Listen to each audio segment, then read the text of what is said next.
one speed, why is it wider? You would have got complement the entire oxygen out there.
Good morning, one and all.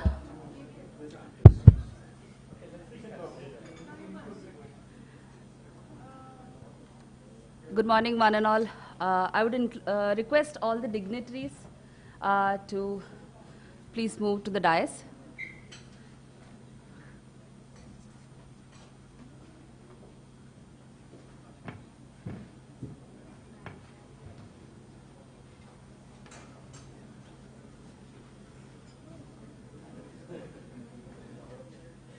Thank you all. Hello everyone. My name is Aparna Vijay Kumar. I am with WRI India. It gives me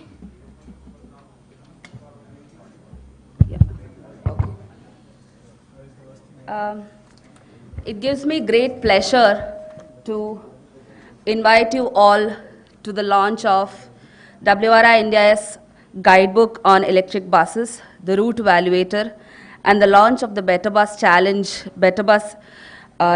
2022 here today. And it is great to see everyone and meet everybody in person after quite a long time. So today we have with us our esteemed guests. We have with us our esteemed guest on and off the dais who has accepted our invitation gracefully and met us here. So I would like to invite our chief guest of the day, Shri Sudhendu J. Sinha, Advisor, Infrastructure, Connectivity and Electric Mobility at Niti Aayog. Welcome, sir. I'd like to invite Shri Dirk Steffensen, Deputy Head, Economic Cooperation and Development Division, German Embassy, New Delhi. Welcome. I'd like to invite Srimati Mahua Acharya, CEO and MD, Convergence Energy Services Limited, to have invited our invitation. Thank you, Shri Deepak Kumar, SBIS, who could not join us today. And I would like to invite Shri Neeraj Semwala, Managing Director, Delhi Transport Corporation, who has come in today despite his busy schedule. Thank you for joining us today, sir. So today, we are launching 3 different initiatives at 3 different levels. We have the launch of the Guidebook today, WRI's Guidebook for rolling out electric buses. Then we are launching an Excel-based route evaluator. Then we are launching the first ever accelerator program for electric buses, the Better Electric Bus Program 2022, the Better Electric Bus Challenge. So without wasting too much time, I would like to invite Shri Madhav Pai, Executive Director, WRI India Ross Center, for the opening remarks.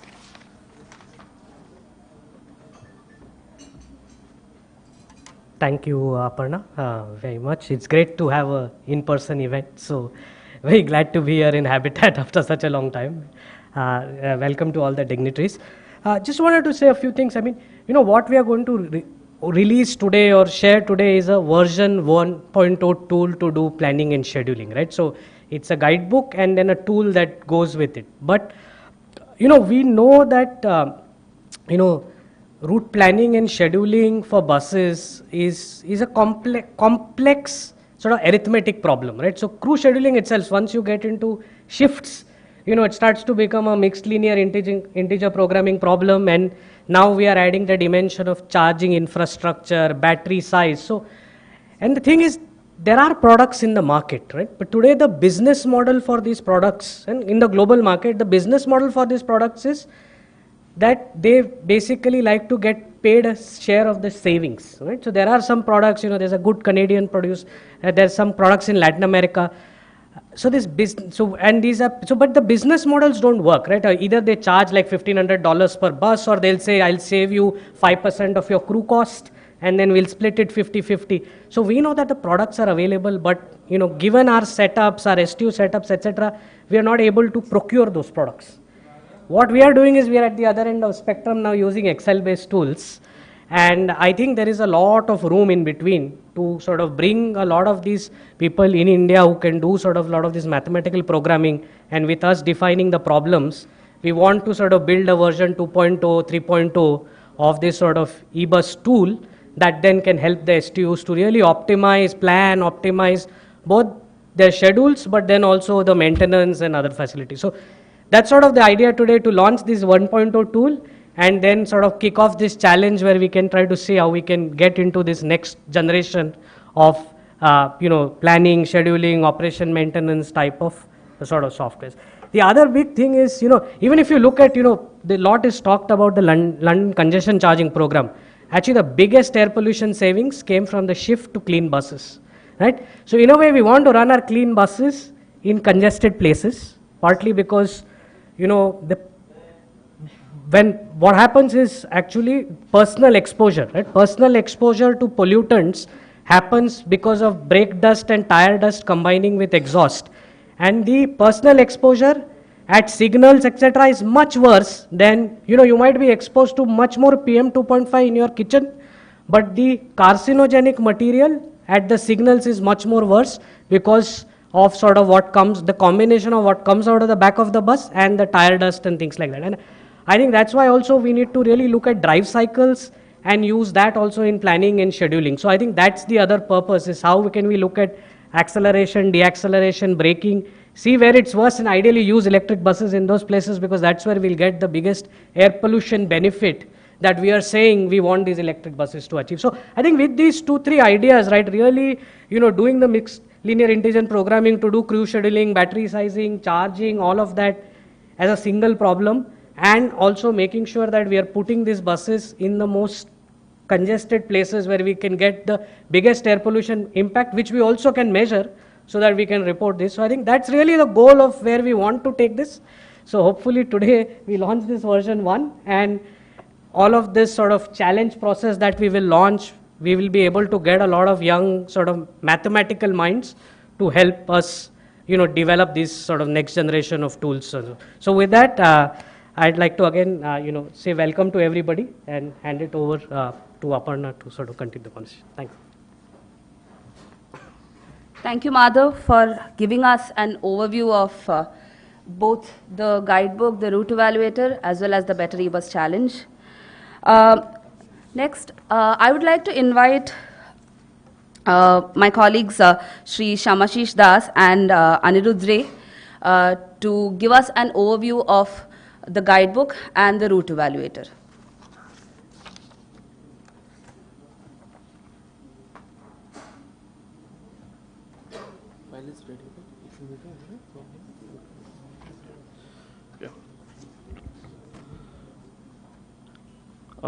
Good morning again, everyone. So this is, we are going to give a quick demonstration of this Excel-based solution, which we are calling WRI Route Evaluator. And so the purpose is, it can help you assess the technical feasibility and financial sustainability of electrification of a set of bus routes. It will help you deduce certain route-specific financial service levels and benchmarks for operation, and also find out the required specifications for electric buses, what kind of charging infrastructure one has to develop, as well as the ancillary electrical infrastructure, what would be the power demand at the depot or at the facility level. So this route evaluator will help you get those impressions. You will get a sense of the key requirements which will help in your planning while implementing the electrification. And so it will also help you to prioritize electrification of certain routes. Say you have 100 bus routes. It may not be possible to electrify all the 100 bus routes in one go. So it will help you to take a calibrated approach, prioritize certain routes during the initial years, and also plan for the future. So my colleague Anirudh will give you a quick demonstration of the evaluator using certain real-life values. Anirudh. Thank you. Good morning, everyone. So, as was mentioned right now, so this happens to be a solution which will be hosted on the WRI India website, the Ross Center website, and it is an open access tool that can be used by anybody free of cost. One just needs to download an Excel file, this Excel file that you can see on the screen at the moment. So this solution basically tackles both sets of routes, intra-city routes, that is routes on which buses operate within a city, as well as those routes wherein buses ply between cities, so to say interstate or intercity routes. So now if we were to get into a demonstration of the solution itself, the welcome page or the landing page of the tool is what you can see on the screen. Apologies, is what you can see on the screen, and it gives you two buttons or two options wherein you can select which type of route you would like to assess. So if, say, we were to try assessing an intracity route, it would open a set of sheets, four sheets, so to say, wherein on one sheet, the user of the tool would be required to provide the inputs, and on another in another sheet, there are certain preset inputs that we have assumed so as to not bug the user with too many inputs. And then we move to the results, wherein based on the inputs that the user has provided and based on the algorithm that this tool is based on, what are the results that we get, and how route electrification will pan out on that particular route. So just taking a step back, what it basically does is it takes route parameters into account and it pits them against the market options for electric buses that we have in India, and then it tells the user that whether it is feasible to deploy electric buses on this route, whether operations will be possible or not, and if possible, then what will the financial parameters look like. So let's say that we start filling in some values, and another thing that I'd like to mention is that it asks for very limited inputs, just 8 to be precise. And first is that the user can select the type of bus that they want to procure, whether it's a AC bus, a non-AC bus, how many buses they would like to deploy on that particular route, what is the daily running requirement. And these are all the technical parameters which the tool cannot assume, which is why the user is asked for these parameters. And the dead kilometers, what is the opportunity charging time that can be provided to the bus or for the operations in a day. And it is also possible to fill 0 in here in case the user does not want to provide opportunity charging time. It's absolutely possible. This tool takes that scenario also into account. And then, of course, because it discusses on the financial parameters, we also ask the user to provide some financial inputs into the tool, such as the cost of operations, the earnings from operations, and what do the power costs look like. Now, once this is done, obviously, if you fill everything and then you want to clear it all, you can use these buttons that we have provided helpfully at the very end.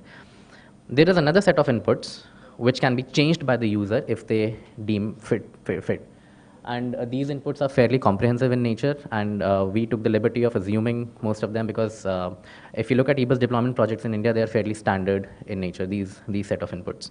And but of course, the user has the liberty of changing them, and if in case they change it too much, they can always restore the defaults. And then we move to the results.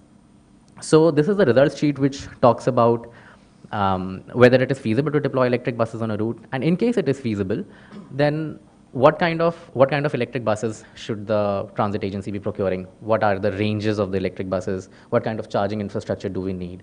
Which charging strategy should we adopt? Should we charge overnight, or should we also keep a scope for charging during the day? Which would be better? And then once these technical parameters are hammered in, it goes on to talk about the financial outputs, which is talking about the cost per kilometer, whether it is financially sustainable or not. If you look at the service level benchmarks established by Mahua in India. And one thing that I'd like to mention here is that it takes into account two sets of financial scenarios. One is wherein electric bus operations are financially sustainable, and another is wherein electric bus operations are financially sustainable, taking into account the fact that deployment of electric buses saves a lot of health costs and environmental degradation costs in Indian cities. So do we take those savings into account or not? And of course, this tool also delves on different scenarios. So say, for instance, right now you can see that the values that I put in shows that route electrification is not feasible. And I would also give you a reason why it is not feasible, because we looked at the values before putting them in, and the opportunity charging time that has been provided, 45 minutes, is too low. And that happens because we have deducted in-shedding and out-shedding times and other such factors from the tool. Now, how the scenarios come into play is, what scenario would that be wherein route electrification or this route's electrification is feasible? So say if we take into account if there is a 10% appreciation in the range of the electric bus, would it be feasible in that case? So it says yes. And once it says yes, then it starts putting out the values that we just discussed. And due to the paucity of time, I cannot explain to you the entire science behind it. So there is this annexure which explains the entire algorithm which has been used in building this tool. Please feel free to refer it if you would like to. Thank you so much for your time.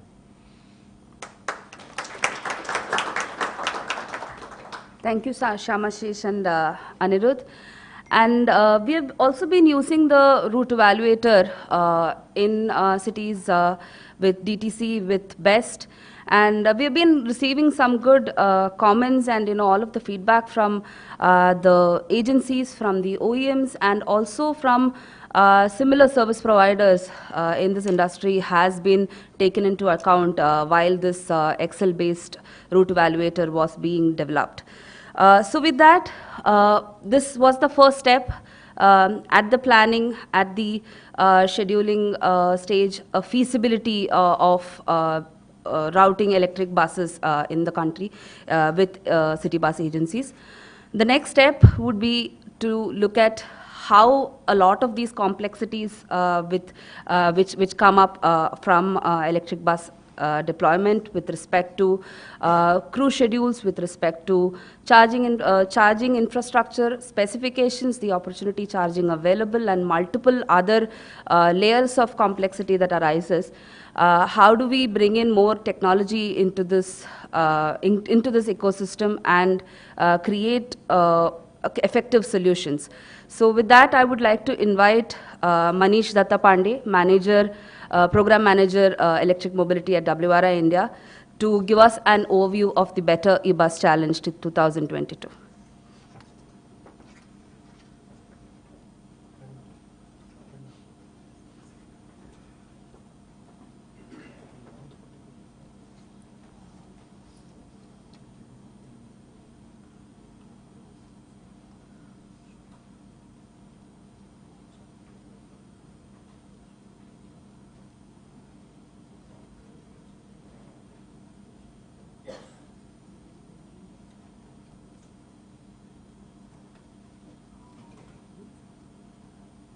don't have it in the pen drive, do you?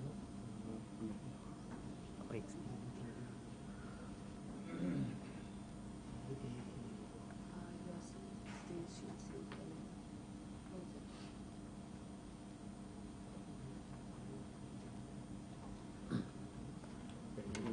Yeah, can you see if you can get it on a pen drive?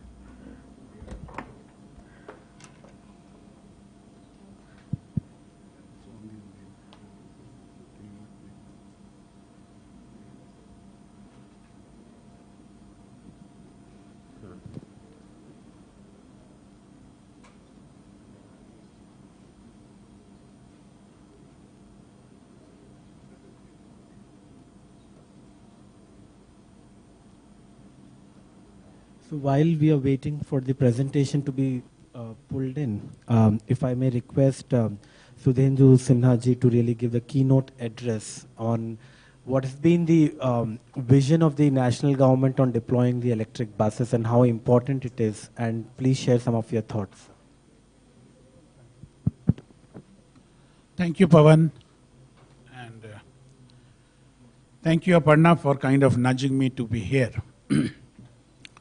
To all the distinguished guests at the dais, Mawa is there, Dirk Stevenson is there, Neeraj, Pawan, and of course all the faces I see, I'm sure that either we have met virtually or at the office or in some conference.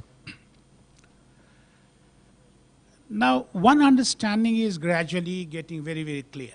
That is, that this, if at all we want to drive this electric mobility forward, to gain the maximum advantage out of it, it has to be on the backbone of public transportation. And that was the kind of inspiration with which the FAME 2 initiative was re-strategized last year in the month of June.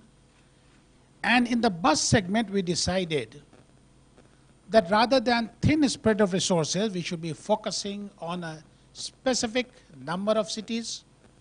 We zeroed in for 9 of them, where the population is 4 million plus. And then we thought that a different kind of a strategy that is based on OPEX model, aggregation model, collaborating with the STUs and the state government to adopt this initiative, that is what the strategy was. And as a kind of program manager to take it forward, we again zeroed in on EESL and the subsidiary CESL, and Mahua is right here taking it forward. Really a good work that is being done. And of course, in all the initiatives that have been taken, WRI is right there. In addition to that, all their partners, so TUMI mission is there, Green Urban Mobility Partnership, and of course the Federal Ministry of Germany. Now you see, whenever we try to see the mobility paradigm, the mobility landscape, and whenever we try to compare ourselves with that of the West, where per 1,000 persons there are some 800 plus kind of vehicles, say in US, and in India we have got 20. If we follow the same model, that is to say that we take forward a route where in India also every 1,000 persons out of every 1,000, 800, 900, 900 plus could have cars, then probably that would be just not possible, see. Not because of anything else other than, because that will be completely kind of skewing the entire system. Because as far as cars requirement is concerned, if you do a rough calculation, there will be a requirement of 1 point close to 4 billion cars.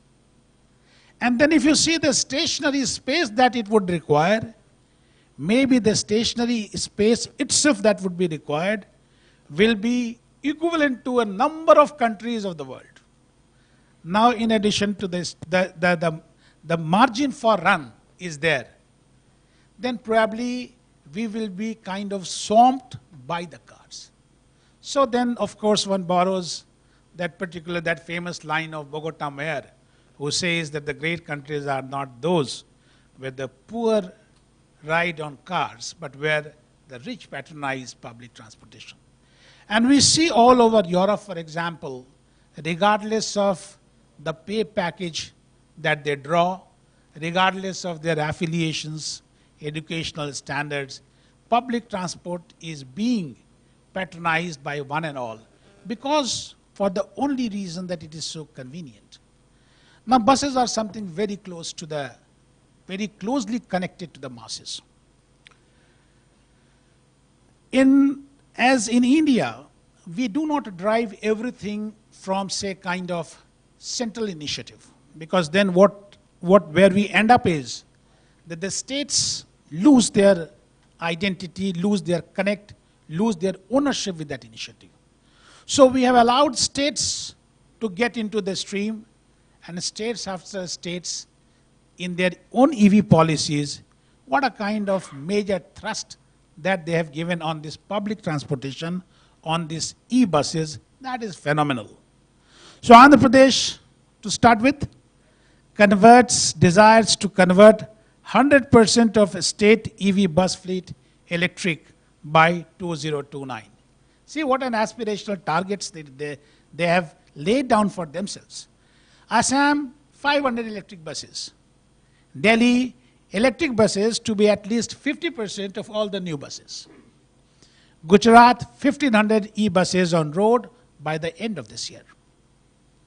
Kerala, transition of entire fleet of 6,000 plus buses to EV in next 3 years. Madhya Pradesh, 100% of bus fleet to EV in next 6 years.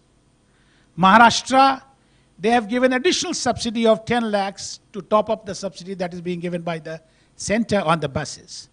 Punjab, private bus operators have been given a lot of incentives, freebies, supports, so that they go ahead on the electric buses. Telangana, 100% e-buses in a time span of next 8 years for not only intracity, but also for intercity and interstate kind of transport.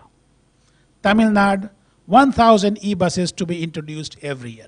The idea is very clear. You see, let's not get into the number. But the very fact that each and every state wants to ride on the electric bus, that itself is phenomenal. Now it's good that WRI, German embassy, Ruchir is there, the Shakti Foundation, a number of bodies are kind of collaborating together, and we at Niti Aayog definitely with DHI, Mahua right by our side.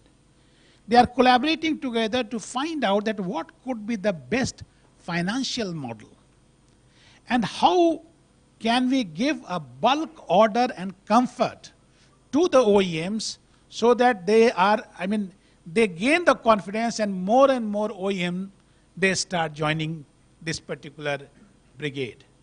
So when the Prime Minister inaugurates 150 buses yesterday or the day before yesterday, so that gives a lot of traction.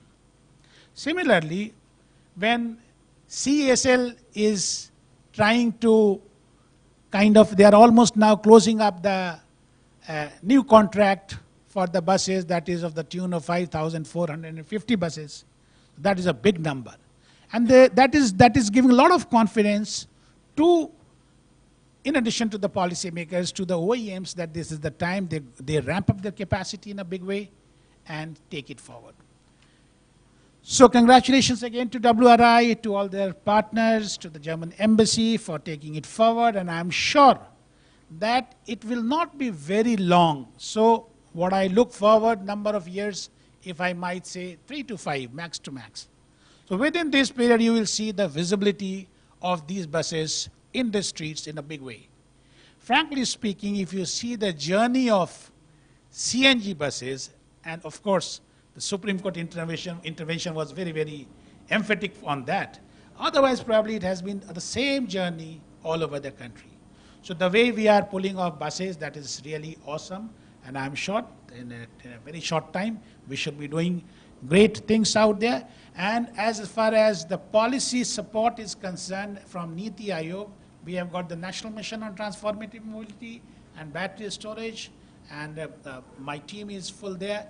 We are there to take it forward. Wherever, whatever support is required, we are right there to take it forward.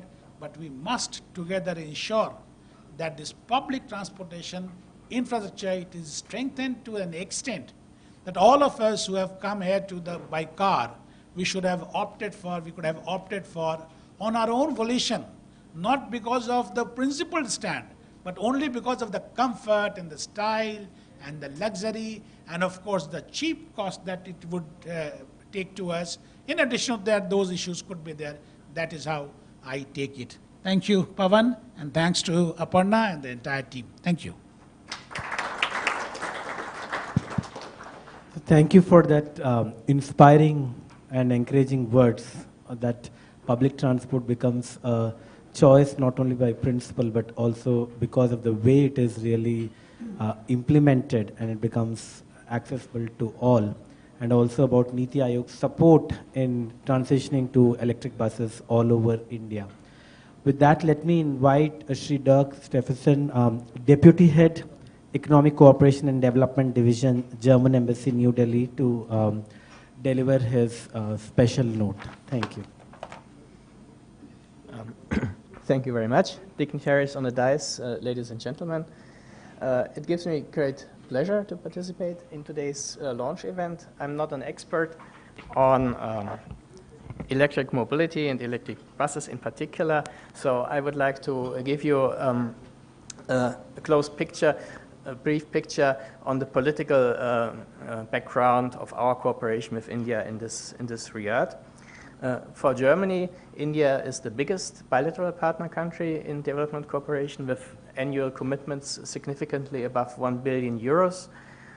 We are in the sectors of new and renewable energy, sustainable urban development, including mobility and sustainable management of natural resources and agroecology. Germany regards India as a global partner to reach global goals. Without India, it would not be possible to reach the targets that are set by the SDGs. And the framework, the general framework in our point of view is ideal. Germany as the leading economic powerhouse in Europe and India as a booming emerging economy and the soon to be biggest, most populous country on earth can benefit in multiple ways from each other through exchange, to trade, and through learning, mutual learning. In this year's government negotiations on head of state level, we aim to deepen this cooperation through formally sign a partnership for green and sustainable development, so that would push this kind of initiatives further. With a rapidly growing motorization rate, especially in cities, India's transport sector has become one of the biggest and remains the fastest growing CO2 emitting sector. As Mr. Pai has mentioned, the question of exposure to emissions is a very relevant one, as I, living in India for more than 2 years now, have experienced. And also the level of pollution, not only with regard to CO2 emissions, but also from a European perspective, to noise is a relevant one. So it's when I was working in Berlin 2 years ago, I traveled to the Foreign Office always on an electric bus, and it's so much it's more silent than the general diesel buses. So also that is an additional benefit from my personal point of view. So to tackle the challenges, my ministry, the Federal Ministry for Economic Cooperation and Development, the BMZ, and the Indian Ministry for Housing and Urban Affairs in 2019 have established a Green Urban Mobility Partnership. Germany in this partnership has pledged to provide 1 billion euros in loans and additional support in technical cooperation to support India for the period of 5 years in its efforts regarding low carbon and non-motorized mobility solutions that serves the need of all citizens. Germany is standing ready to extend this support until 2030 to adjust with the Indian goals in this regard. Our main partner in the Green Urban Mobility Partnership is MHUA, as I mentioned. However, we strive to follow a whole-of-government approach. We have just committed a new technical assistance project with the Ministry of Heavy Industries to promote transformation towards sustainable and climate-friendly e-mobility in India. And the German Ministry for the Environment is partnering with the Ministry of Commerce on green freight. As part of our commitment to global climate-friendly transport sector and to sustainable mobility in India, BMZ is also funding a global project in which India is a key partner. This TUMI e-bus mission is supported by German cooperation for 20 so-called deep dive cities worldwide. In India, Ahmedabad, Bangalore, Chennai, Delhi, and Mumbai are included. And the Green Urban Mobility Partnership and the TUMI e-bus mission are working hand in hand when it comes to cooperation. For example, Mr. Senior has given us a huge, impressive list what the states are doing, and we are supporting Tamil Nadu and the city of Chennai in the procurement of 500 e-buses through KfW, our development bank. So we are very proud to have the WRI partnering with GIZ in this project. Thank you very much, Mr. Pai, for the excellent cooperation. And I would also like to mention that we are very proud to have Mr. Senior from Niti Aayog on board as a national ambassador of the TUMI e-bus mission. So, ladies and gentlemen, Germany will maintain its support for sustainable transportation.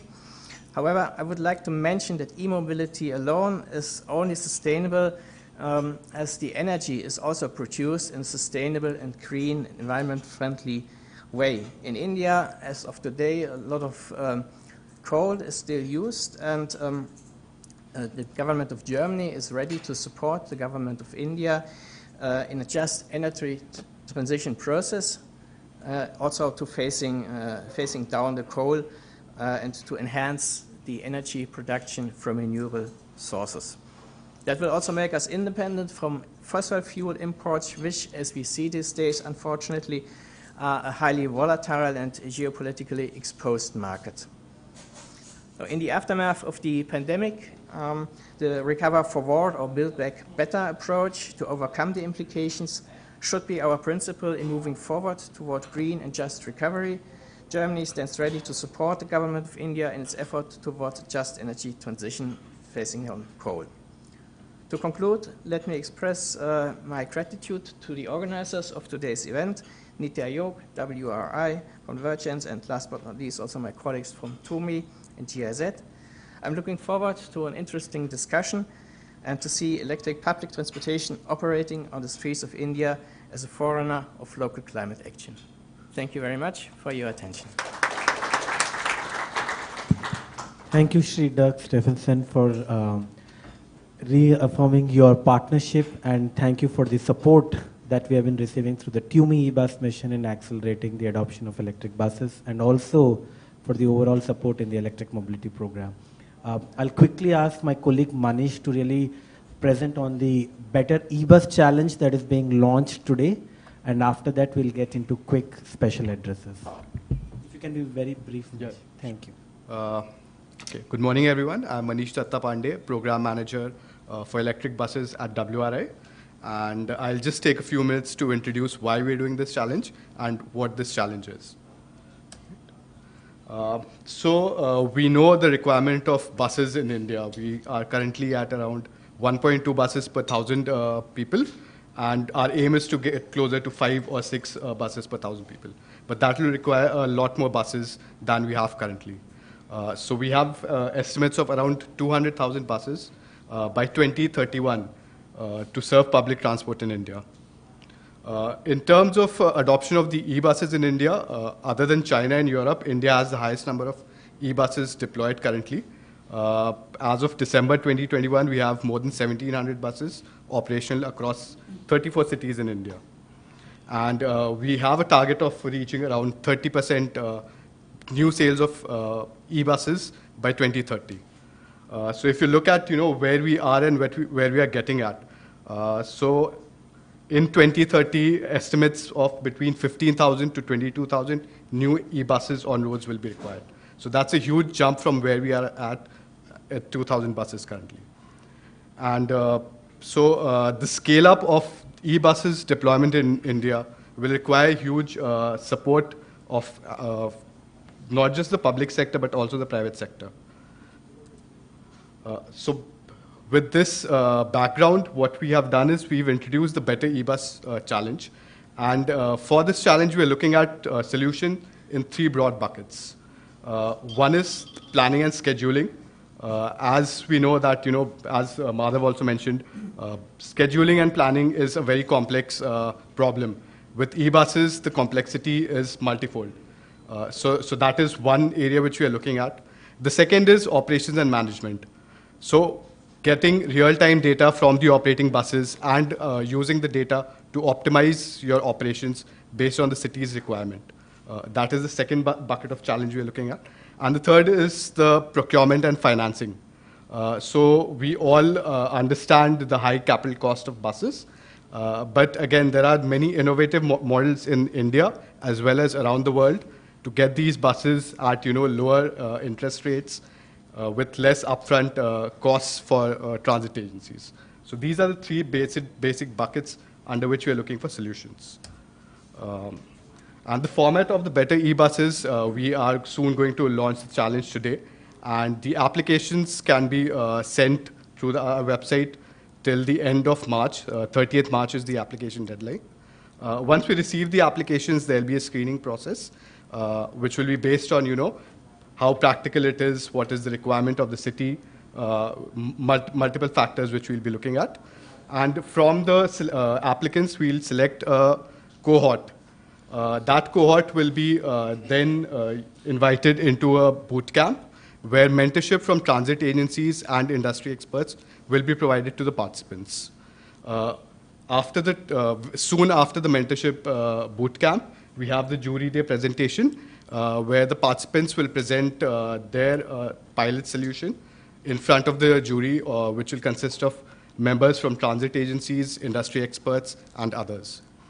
And the winner of this will be provided implementation support of up to 50,000 USD through the period of 9 months, which is the pilot implementation period, which will begin in June and will continue for the next 9 months. Thank you, Manish. We are planning to support 2 initiatives in 2 cities with 50,000 USD support in developing any of these solutions, and of course mentorship to other participants also. And the whole model is to really, can we actually place them with the transit agencies and co-develop these solutions based on the requirement of these transit agencies. I think that is the model which we will be adapting with the e-bus challenge. And with that, before the launch, Mahua, if I may request you to really kindly share your thoughts around this whole e-bus guidance document and on route selection, and also the Better E-bus Challenge, how it can complement the initiative that CESL is taking up. Thank you. Thank you. Okay. Thank you, Pavan. Let me first start by, I must thank WRI, and not just, of course, in the level of help that WRI has given us in the floating of this tender that we have right now, but I must also just thank WRI, your entire team, for just the extensiveness of the work that you are all doing for public transport in India right now. It is in the few months that we have been really intensely engaged, and I think I can definitely use all 3 words, very intensely engaged, with STUs, with bus companies, with financiers, with battery companies. It's becoming very clear that, of course, I would probably sound like a boring convert, but it's becoming difficult to justify diesel buses. It's just becoming it's, of course, I'm not just talking about the situation right now with Ukraine and prices having gone up, but the volatility and the uncertainty of pricing has been, finally, we're at a stage where that's affecting us on a daily basis. So it's very difficult to justify that. it's becoming increasingly difficult also to justify CNG buses. I've been in so many discussions where questions are beginning to come up. What is the maintenance cost of CNG buses? So although, yes, of course, CNG is cleaner, however, electric buses are, in fact, probably even greener on that spectrum. We have to close some loops, of course, but it's very obvious that we're getting there. The other thing that we're noticing is that it's moving so quickly that our ability to respond to that kind of demand is sometimes a little bit worrying. We have production capacity challenges on the bus company side. We have supply and timing challenges on the batteries and battery packs and so on and so forth. Parts and the technology, of course, is changing, but every industry does that. But we also have challenges in the way our STUs have traditionally been functioning. And now to suddenly move overnight to a different mode of contracting, where you don't own the staff, you have a lot of staff with you, you have a lot of the old legacy issues that are having to adapt extremely quickly. Let me also say that while it's probably conceptually and intellectually quite attractive to be moving to a contracting system where you're paying on a rupees per kilometer and suddenly the bus is on the tarmac, it takes a lot of effort and a different sort of skill and attention to manage that contracting. When we first started thinking about this tender that is currently live, I had reached out to Transport for London asking if they had any tools for managing gross cost contracting, the kind of business model that most of our STUs are heading in the direction of. And in fact went through a number of discussions on what kind of capacity will we need, will STUs also need. And never mind the financiers, I'll get to that in a bit. And they came back and explained in great amount of detail the level of effort that will be needed to get to a proper management, quote unquote, proper management of gross cost contracting, because that's the business model we're getting to. So I'm so pleased, and once again, thank you again on behalf of, I'll say, everybody for investing in tools like this. I was telling Madhav, maybe you should make it mandatory, but Neeraj will not be happy as I say that. But it's really necessary. And I really hope and congratulate you for launching this.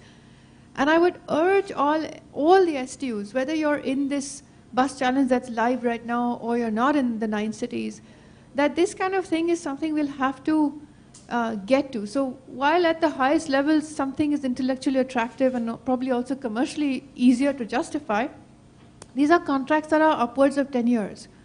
And they have to be maintained in a certain way. So thank you once again for doing this kind of thing.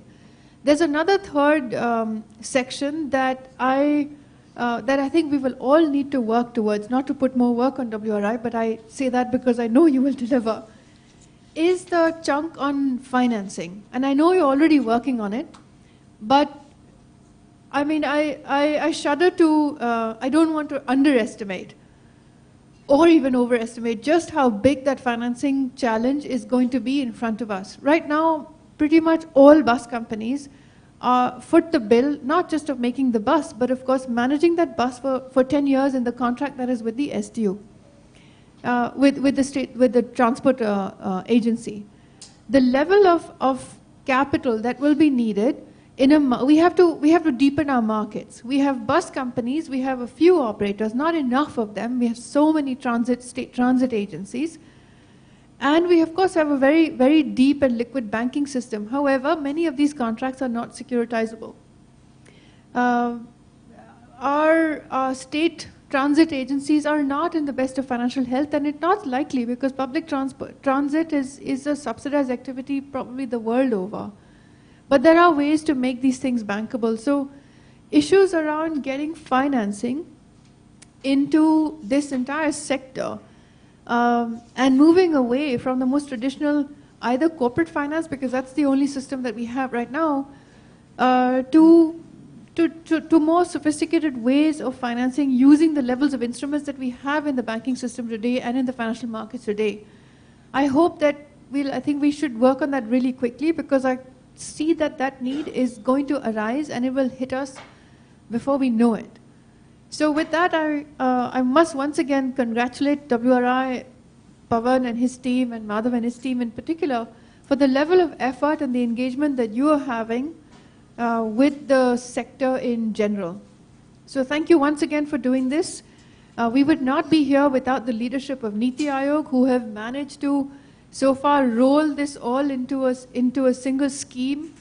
With the kind of leadership and support that we get from Niti Aayog, with others, including DHI, who is not here, and of course the German government, because if you are not backing any of this, India is I'm not surprised that it's the third largest potential for electric buses, but the level of growth is a little bit worrying. So we kind of need an all hands on deck approach to get this done. So once again, thank you to everybody here, and look forward to the discussion. Thank you. Thank you so much, Mahua, for those kind words and also inspiring us to do more. And I'm sure we'll stand up to that with support from Niti, from BMZ, and of course from CSL also. If I may now request Shri Neeraj Samwal to kindly deliver special address on this launch and share experience and understanding on how these tools and this challenge would be really beneficial for cities in India. Thank you. Good morning, good afternoon to everybody. Being an administrator for a government transport body, my job is very simple. Instead of going into the technicalities, the main issue for me is the induction of maximum number of buses to support the public transport.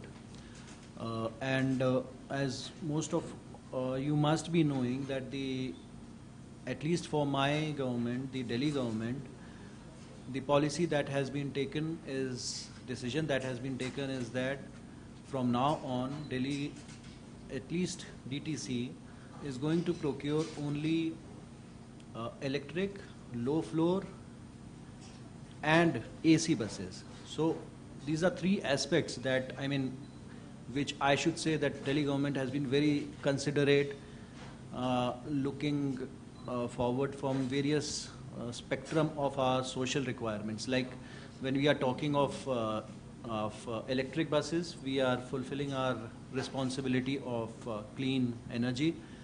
When we are talking of low floor buses, we are very having a very empathetic view towards our disabled friendly attitude or towards our Divyangs. And when we are talking of AC buses, we are giving comfort in the public transport mode to the public, comfort for the general public. So this vision of Delhi is, I think, can be emulated by everybody, and we hope that we are going to live up to this expectation. As far as the induction of buses, like the challenge of maximum induction of e-buses by 2030, I can speak only on part of DTC, and as of now, the mandated fleet requirement for DTC is around 5,500, which practically would be required to be increased. But as of now, when we are talking of 5,500 buses fleet, I am having only around 3,700 buses, and with the induction of 300 buses, which is going to take place through this FAME 2 in next couple of months, I'll be going up to 4,000. And if everything goes well, then through the grand challenge, we are going for 1,500 buses. So my requirement, then 4,000 plus 1,500, then I'll be meeting my fleet requirement of 5,500. But on the flip side, the other challenge is that my strength that is there as of now of 3,700 buses of CNG buses, this will be phasing out by maximum by 2026, all these 3,700 buses. So again, my requirement of adding on at least 3,500 to 3,800 buses, apart from this grand challenge of 1,500 buses for in the coming years, say 2025-26, I'm not going ahead for 2030. So for that again, we have to plan, and we are planning. Our DTC board has already approved induction of 1,245 electric buses, and What would be the mode? We have to see. Will it be again through maybe through some either directly by procured buyers or by going through the contractual system. For this again, I have got a problem. I have got a deficit of buses. Then on the other side, sharing with you my challenge that I foresee in the future, because for this 1500 buses, again I am going on the basis of the model where my staff requirement, my drivers won't be required, but there are thousands of drivers that I have in my fleet, in my DTC organization. I have to look for them also. So when I go ahead with the requirements of additional buses in the future, maybe in the years ahead, then I have to think of that model also, which model I'll be going ahead. If I have to participate in further grand challenges through Mahuaji, then maybe my requirement will be very customized. I can't go for, maybe I'm saying maybe I won't be able to go for this model. Then I have to go through whatever suits me. So that challenge is there. There is a deficit of buses. There is a surplus of my staff. I have to meet that requirement also. So these are certain challenges, and the other part is the charging infrastructure. That is also a very big requirement. So as of now, like the 1500 buses that we are planning in the next 3 years through this grand challenge, we have identified 15 depots. We are going ahead with that plan, and we are going to get the electrification and all the charging facilities done in the near future. But again, when we have to induct more electric buses in the future, as my requirement would be, then again I have to plan for that, and maybe this route evaluator and this would be a very big help. This is a help, and WRI is helping us as of now also. And for electric buses also, this will be, I think, a big help in the future. So things are challenging, things are looking, I think, very bright. As Sinha sir has already said, that many cities, many states have already promised that they want to go for transition to the electric buses. So I hope so that Delhi would also be contributing to the maximum to the kitty of electric buses that would be there in the offing in India. And I hope so by 2030, not only DTC, the other transport corporations would be helping this electrification process throughout the country. Thank you. Thank you, Mr. Samwal, and reaffirming your commitment to deployment of electric Pawan, buses. can I say a line, please? You know, whenever we talk of these buses, we always try to connect it to climate, connect it to government, connect it to public, connect it to so many things, but we never connect it to the driver. So it's time that we also start kind of letting the drivers know that how it is a better proposition. You know, electric vehicles, in all likelihood, electric buses, this is going to increase the life expectancy of the drivers. For the sheer reason that there is no clutch and there is no gear, and that is precisely this clutch gear combination, that is what takes the... In addition to that, the drivers will have a changed social image. As of now, drivers have absolutely poor kind of image. You know, because it is DTC, because it is a government, fair enough, but there are so many private operators where drivers, in fact, I was reading somewhere that drivers do not get married because people are not ready to offer them girls. That is the kind of scenario is there. And because of this, number of heavy vehicles, they are stationary positioned because there is always a perennial lack of drivers. So if we could connect electric mobility, electric buses with that, what changes it is going to bring about in the life of the driver, that would also be a very, very positive feature. Albeit small, the impact will be great. Just sorry. Thank you, sir, for those, the need to connect to the actual users who would be really operating these buses, so point well taken. If I may call Ruchir Shukla, in just 1 minute, you know, you have been our extensive partner, Shakti Sustainable Energy Foundation, to really share some words. Thank you, Ruchir. again, I mean, it's going to be more of repetition, but what we have covered today is amazing. And with all our good gesture and whatever ways possible, we'll be always there, and we have been there. We are aspiring to do much more in all the transportation means, including e-bus. I think that's what, and we wish a great success to this event. Thank you. Thank you so much, Ruchir. I think Jürgen has stepped out, but Laghu, who is the Deputy Project Head with GIZ India under the SCT program. Laghu, any quick words from you? Thank you, Pawan. Thank you for inviting me. It's been 2 years. This is the first event I'm joining. It looks like a Zoom call. So that's really thankful to you for that. Yeah, it's very fascinating to see that discussions happening around the bus transportation and induction and fleet. So we have been struggling from years. We are fundamentally public transport deficit country. Okay, so Manish shows a slide on something like 200,000 buses, and as of today, I remember 120,000 urban buses are required in this country. So I believe the good part is that the deficit has, cities has two choices, like once to go either IC engine to bridge this gap or to go towards the electric buses. Okay. At a national level somewhere, the Niti Aayog, CESL, DHI, at a national level, the larger path has been shown to the cities how this bridge, this deficit can be bridged. Okay.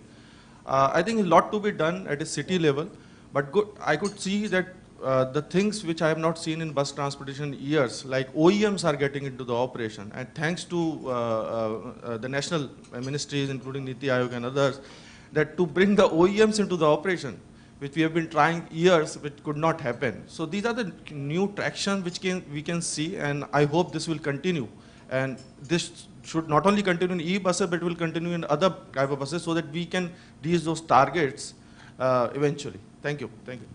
Thank you so much, Laghu. With that, Aparna, shall we do the launch? Yeah, thank you.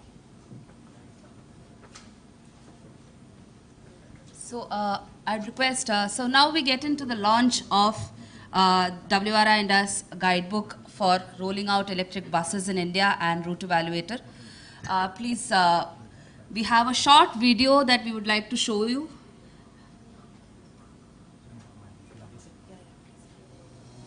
The adoption of electric buses to make passenger road transport cleaner and greener is a key focus of governments at both the national and sub-national levels in India. WRI India analysis estimates that we would require over 1 lakh e-buses by 2030. We have identified 3 interventions that can scale up adoption. 1. Enhanced planning in inducting e-buses in public bus services. 2. Aligning procurement process with operational requirements of e-buses. And 3. Adopting a more dynamic and informed approach to e-bus charging. To address these challenges, WRI India has launched the Route Evaluator. The WRI India Route Evaluator benefits transit agencies, e-bus manufacturers and policymakers. It helps transit agencies evaluate the merit of deployment of e-buses on specific routes and helps them develop implementation plans. E-bus manufacturers can use the Route Evaluator to understand specifications such as range, charger power rating and associated costs for electrification. And lastly, policymakers can leverage the solution to set appropriate targets and introduce supporting schemes. Experience the benefits of Route Evaluator today. Visit our website www.wricitiesindia.org/content/route evaluator. So I would request all the dignitaries on the dais and to launch the guidebook. I would also request the authors of the book, Shyamashish, Anirudh, please come up to the stage. can ask Jürgen to also join us for the launch.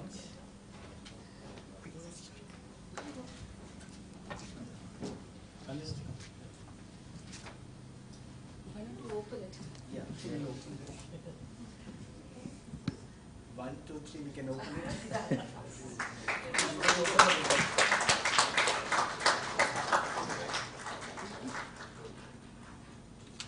Show some images also.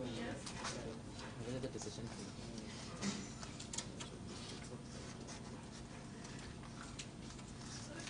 Just 1 second.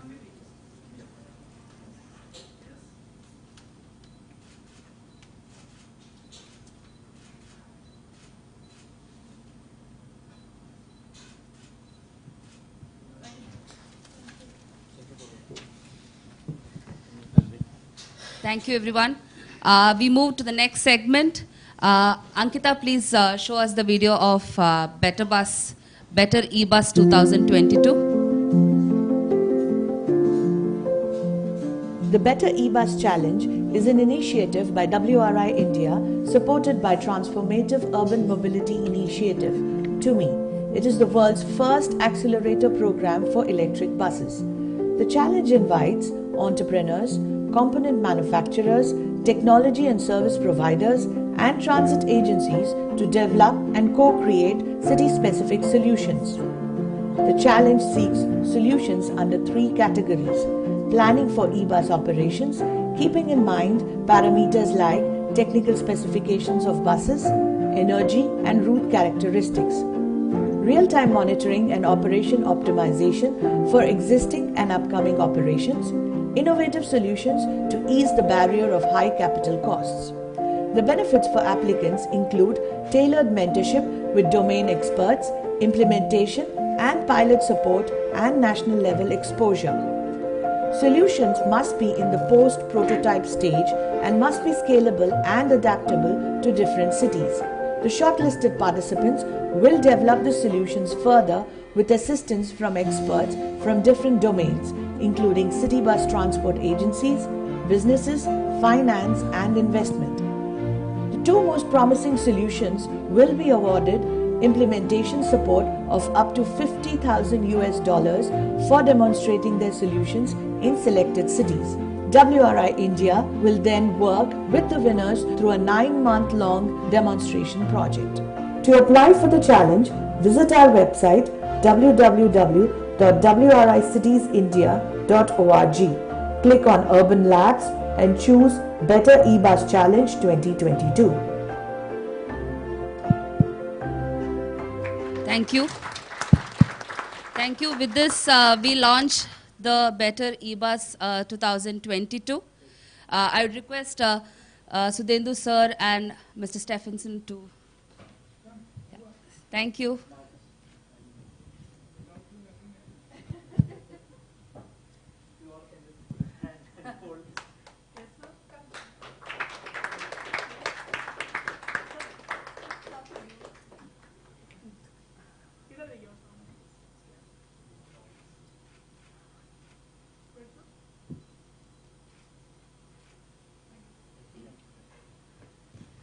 Thank you.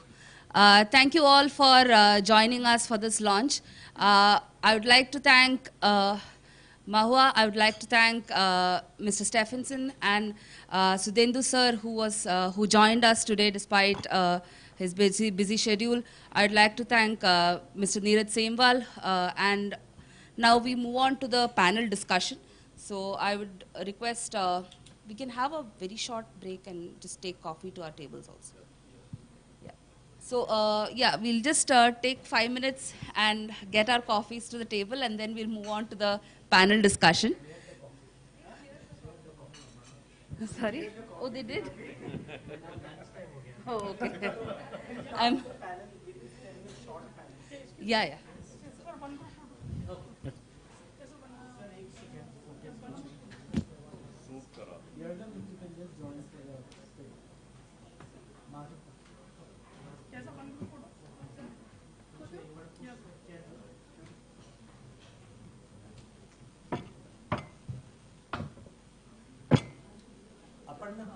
Manish, come.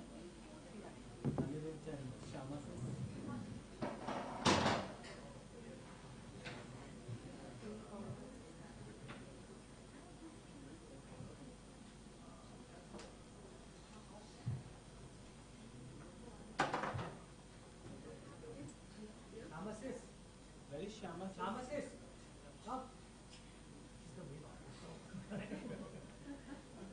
Shamasis and Anirudh are the primary authors.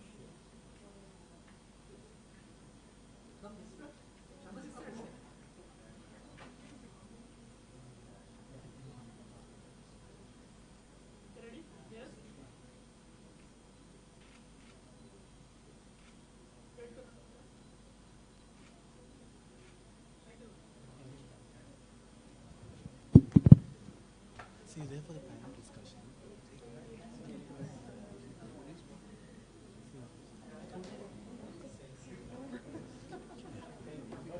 Sure. आपको पहले बुला लेते हैं.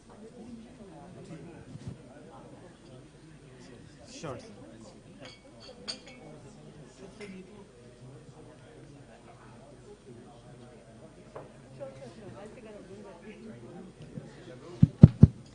So we'll start with the panel discussion. If I can call upon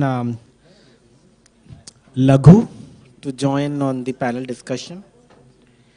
And Mr. Sanjay Rushya, the head of EV bus at JBM.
You're here for the panel.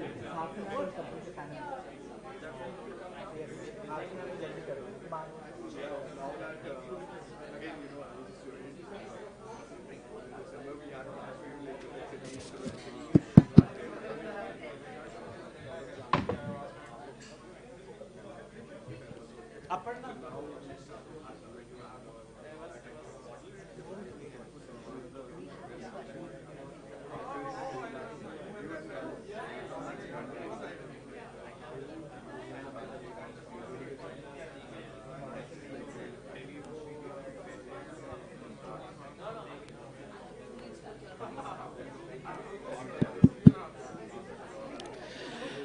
So we'll get started with the panel discussion. If I can request all the guests to take their seat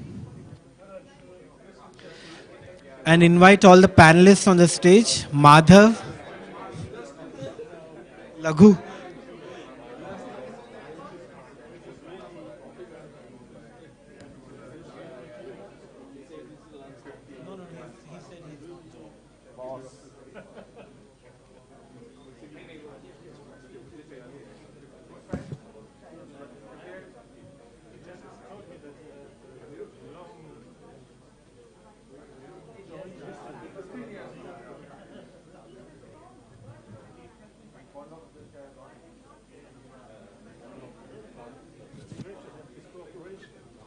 You'll have to ask everyone to come.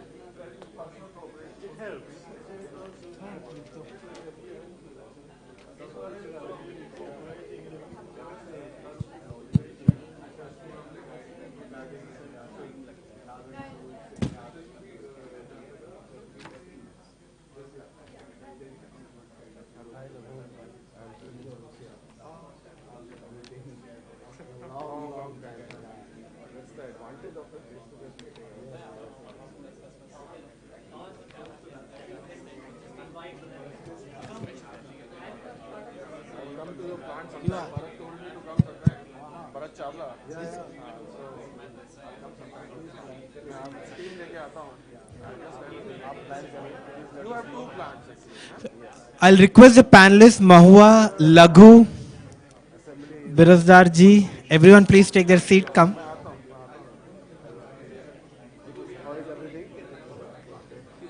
Sanjay ji, आइए. लघु लघु काम करो. आप आएंगे तो सब आएंगे.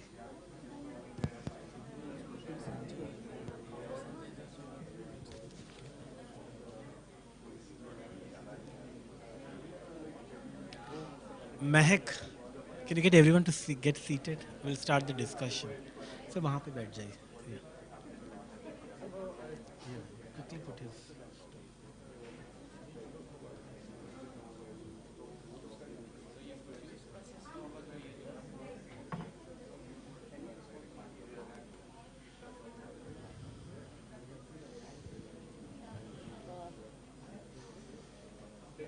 Anirudh, can we get everyone seated and stuff?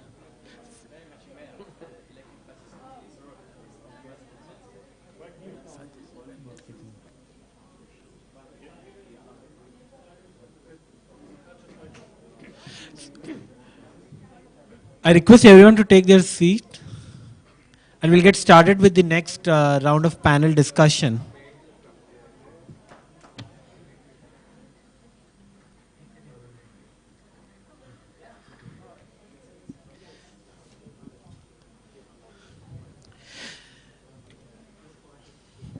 So I think we have a very interesting panelist. We have Laghu Parashar, who is the Deputy Project Head with SUT GIZ India. We have Ms. Mahua Acharya, CEO of CSL. We have Mr. Sanjay Rushia, Head of EV Bus at JBM. We have also representation from BST, Mr. Birazdar, who is the Head of Procurement at BST Mumbai. And we have Madhav, who is with WRI India. So we'll start quickly a short discussion for the next 25-30 minutes on the way ahead for procuring and deploying electric buses. So Laghu, let me start with you. We are setting, a target of say 1 lakh e-buses in India. Aparna, can I request everyone to take seat and get everyone to move forward?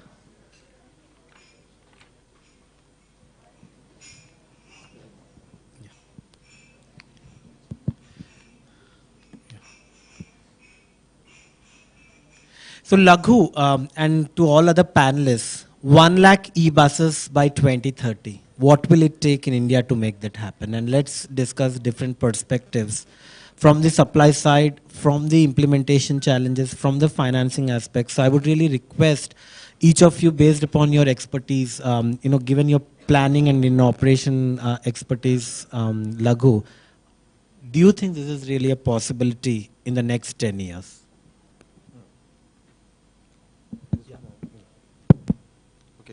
Thanks, Pawan. Possibility, yes, it is possible, very much possible. So as I said, so I'll just start, then probably after a round I'll come back, just give some pointers. As I said, we are primarily a public transport deficit country, and it's not that, and it's the deficit which we have seen right now is like a accumulated deficit from years. Okay, currently what we have is 45,000 or 50,000 urban buses in the country. What is the requirement is something like close to 180,000 or 170,000. So there is a huge gap. Okay. Fundamentally, whether you are bridging this gap with the electric buses or any other kind of technology buses, the finance will remain the primary issue. Okay. While the national level, a lot of things are being done, but I think a lot of action is required at a city level. Okay. Finance requirement, be it for electric bus or be it for other kind of buses, non-electric buses, will remain. Okay, the extent could be different. City needs to find out the alternate ways, okay, to bring those finances. As Ms. Mahua says, okay, city public transport primarily will remain subsidized. Okay, it cannot be self-sustainable by the inherent nature of the external forces which works around the public transportation, of course.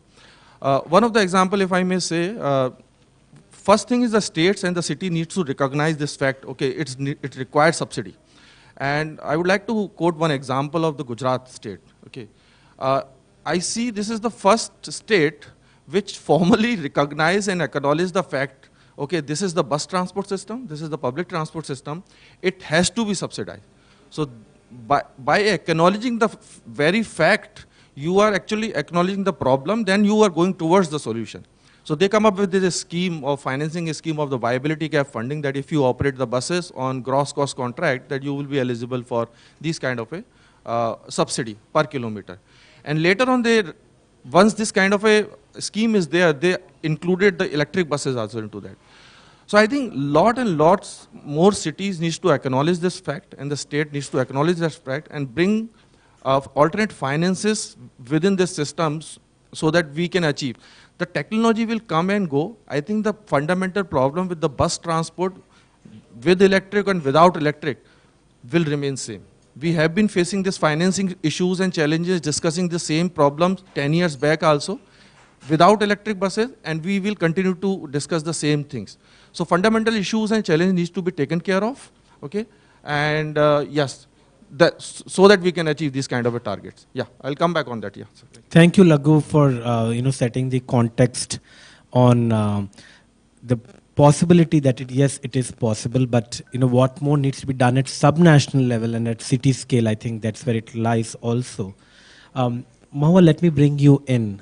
Given your financing background, like what will it take? What are some of the measures that would be needed if we are really talking about 100,000 is a number we have set just for this discussion, but realistically speaking, what will it take and what kind of partnerships and collaborations and new players who would need to enter this market to make this happen? If you can share some perspective around that, that would be really grateful. Thank you. Sure, thank you.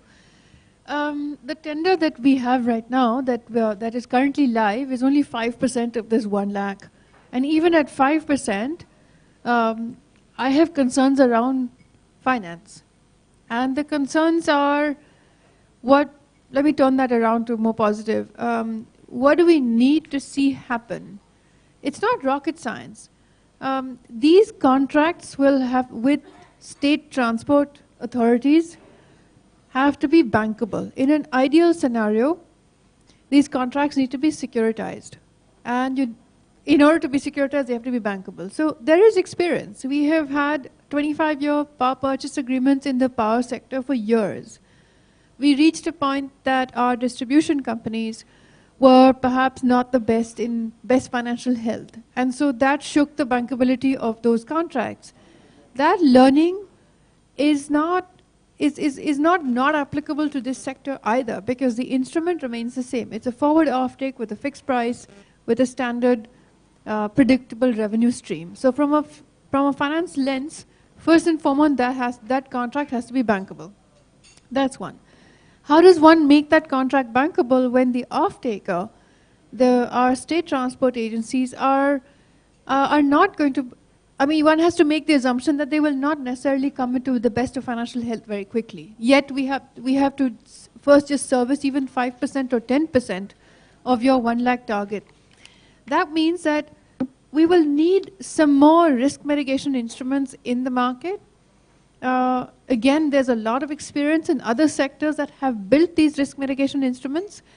Nothing's new in the business of making these instruments. One of the best things about the world of finance is that you can use a lot of innovation in that area. There's a lot of instruments out there. You can structure a lot of things. You can design products that are necessary and quite customized. So what sort of risk mitigation? There's a number of them out there. There's payment securities out there. There is top-up. There's lots of instruments out there for top-up. There's lots of guarantees out there. Now, risk mitigation instruments only come into the picture when your project's financials are not ideal, which just means when that happens, the world of structured finance can be applied. In all the discussions that I've been at, we don't talk about any other revenue stream that could come. And there's no harm in trying to monetize some of that. I mean, there's air pollution. We also, you know, Mr. Sinha was here and he was saying, well, we talk about public and we connect with climate. We also should really, let's not forget the air pollution problem. And if you were to say, well, 1 lakh buses by 2030 is going to reduce air pollution by X amount, and we decide ex ante that you are going to monetize that X amount by multiplied by some dollar per unit, you have the basis for an additional revenue stream. So structured finance, in the world of structured finance, a lot of finance people don't like structured finance because it only comes into play when your economics are not naturally normal. But it's helped in a number of other situations. Let's not forget carbon credits. It might actually be quite small. The level of carbon credits that you can get per bus is probably small. But again, when you're talking about 1 lakh by 2030, let's not forget all of the greenhouse gas benefits that you would get from the battery, from the power supply, from everything else associated with it. So, you know, this is value on the table. And there's one thing that the finance world perhaps knows how to do is monetize that value that's left on the table. Interesting points around payment security, top-up guarantees, carbon credits, and I think how do we really leverage this? Are there, I mean, you know the way STUs are functioning, and we have clearly a challenge. What would some of the approaches should be to really leverage this financing structures? Let's say there's things that are in the control of the STU, things that are in the control of the state government, and then there are things that are in the control of private agencies on a third leg. So the existence of these instruments that I was talking about, things like risk guarantees and risk products, perhaps can be kept outside because they are common, they're commonly necessary. If we had a carbon credit fund, or if we had a air pollution fund, or we had a risk mitigation fund for payment, STUs could perhaps subscribe to it, maybe OEMs could subscribe to it. OEMs themselves could perhaps give themselves a little bit more comfort if they wanted to make their contracts bankable, that perhaps they could dip into that. So that remains on one part. What lies in the control of the STU? Is the payment, well, of course, outside of the financial health itself, some senior assurance of giving the OEM or the operator, whoever it is on the counterpart, visibility of seniority of payment. Now, what does that mean? I have a dedicated account, I give the OEM or the bidder enough assurance or enough certainty and confidence that they will get paid and they will not come last on a line, and so a dedicated account, maybe money's kept. So there's a lot of things that has happened in the country which has made payment security doable. I mean, not all STUs have payment delays. Some pay very well and they pay on time. But bear in mind now, we don't have so many buses right now. So, and suddenly to go from 1,500 electric buses on the road to 1 lakh, the quantum of capital is very different. And the third leg lies with the state government. And state governments have typically come in again to provide things like backstops. We've issued bonds in the past for the wind sector 15 years ago. State governments issued bonds. And what did the bond? The bonds had a guarantee at the back that if the wind didn't blow beyond a certain point, the government would kick in. It was there. There are ways to do this. So if it depends on what instrument you're talking about, and then who's best placed to build it. Fair enough. Madhav, I wanted to bring you in.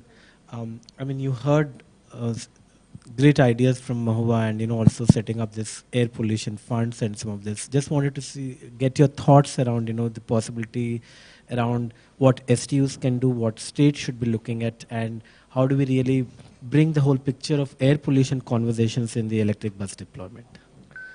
Thanks. On a few things, I mean, I think one, we should, I mean, it is e-buses, but it also is buses, right? And I think there are some legacy issues with buses that, India has that we need to resolve. Otherwise, we will not get to this number. And these are simple things, right? One is just, if you look at all the way to the Motor Vehicle Act, I mean, the act was written when state wanted to monopolize, right? So it essentially, all the act is written in a way to dissuade private participation. So I think a little bit of looking at what needs to change so that, it's not all, because every time somebody goes to court, then that language is still, that legacy language is there. So I think that is sort of one of the biggest things that we need to sort of touch and address.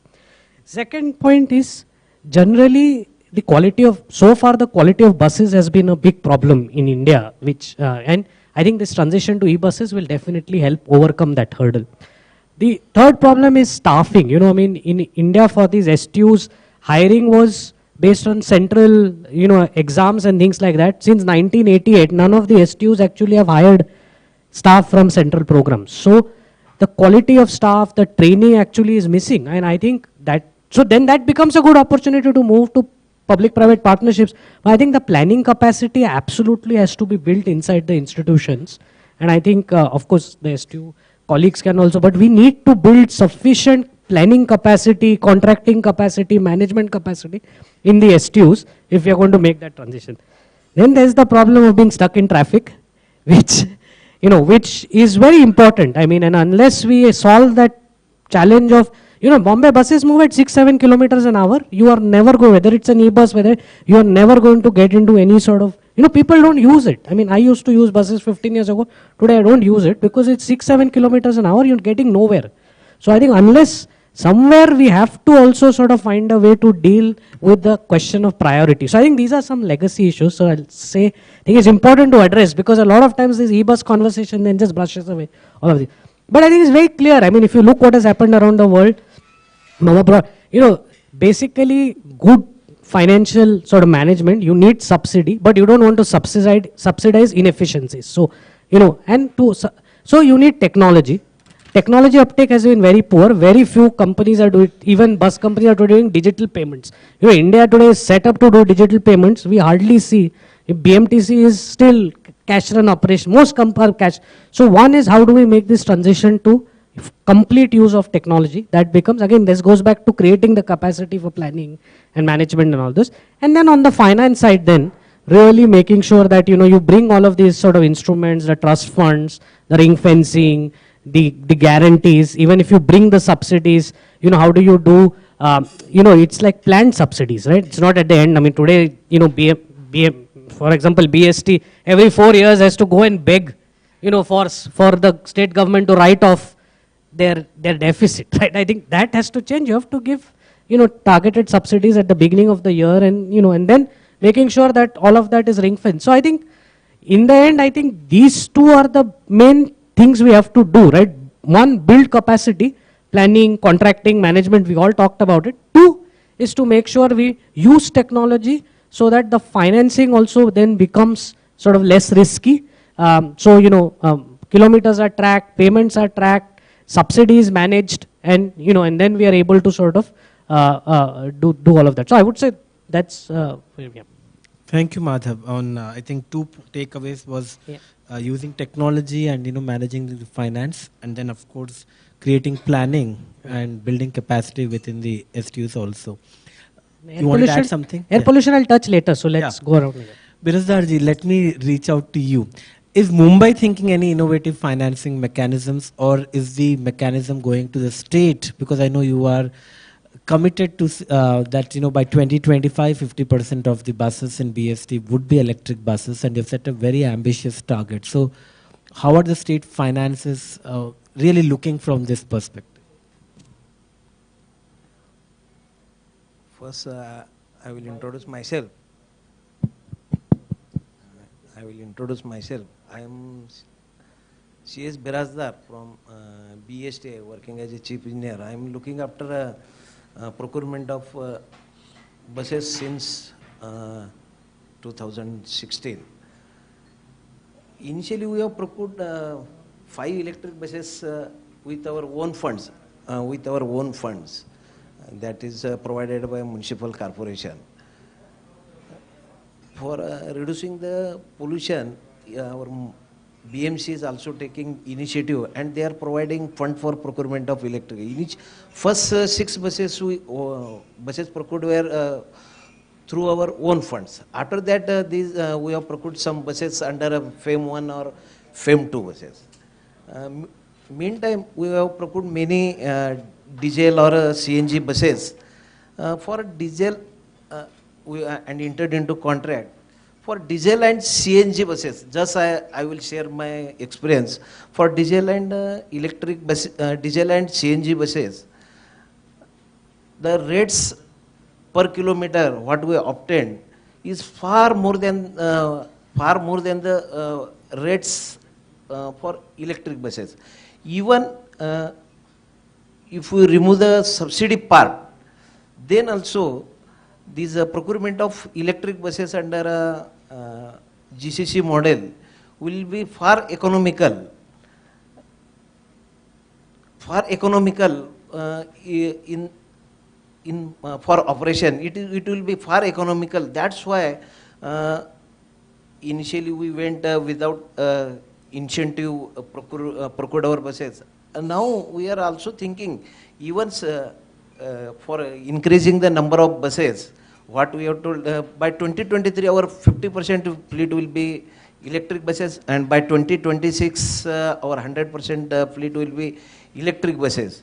For entire switching over to electric mobility, incentive will not be available for this entire fleet. It will be available for certain quantity, but to achieve this goal, we have to procure buses on our own, and that without subsidy. What we have worked out for this operation of electric buses, its operation, the rates for electric buses will be far less than the diesel or CNG. I will just give one example. For midi AC buses, the rates obtained were 69 rupees per kilometer. Whereas for same type of buses, electric buses, with subsidy 45, even if we remove the subsidy part, it will not be more than 50. That means nearly about per kilometer there will be saving of 20 rupees if you operate the electric buses. For increasing the number of electric buses, if you go procure the electric buses by GCC model, it will be far more economical. STU will go for electric buses or diesel buses only based on their operating cost only. It doesn't matter where it is electric bus or diesel or electric bus. They will just go with the list operating cost. In case of electric buses, the cost of operating cost is very less. That's why I think in near future most of the STU will go for electric buses. I will just share one of my experience. In 1998, we have just introduced one CNG bus. operating the CNG, after experience of 2-3 years, we found that cost of operating CNG bus is less. That's why within 3 years, we converted nearly about 70% of our fleet to CNG buses, switched over to CNG buses. That has saved nearly about 150 crores every year. Our fuel bill was saved by 150 crores every year. In case of electric buses also, it will save a lot of operational cost. And if STU analyze their cost of operation, these electric buses will be far better, even with subsidy or without subsidy also. It will be very economical, and it will be only problem with the operating electric buses is the range is the only problem. It will not be suitable to each, and it will be vary with different STU. If manufacturers address this problem, range problem, then switching over to electric mobility will be, there will not be any problem. Thank you, Birasdarji. I think very insightful numbers you have thrown. And the question would be then, we should really be electrifying all the buses, which is not happening apparently. But let me bring in Sanjay ji from JBM. You heard what BST is talking about, and I think the discussion that we want to deploy, say, 100,000 e-buses over the next decade. From a supply side, do you feel the market is ready? And are the price points that the STUs are discovering, are they really the actual price points today in the market? Thank you, Pawan.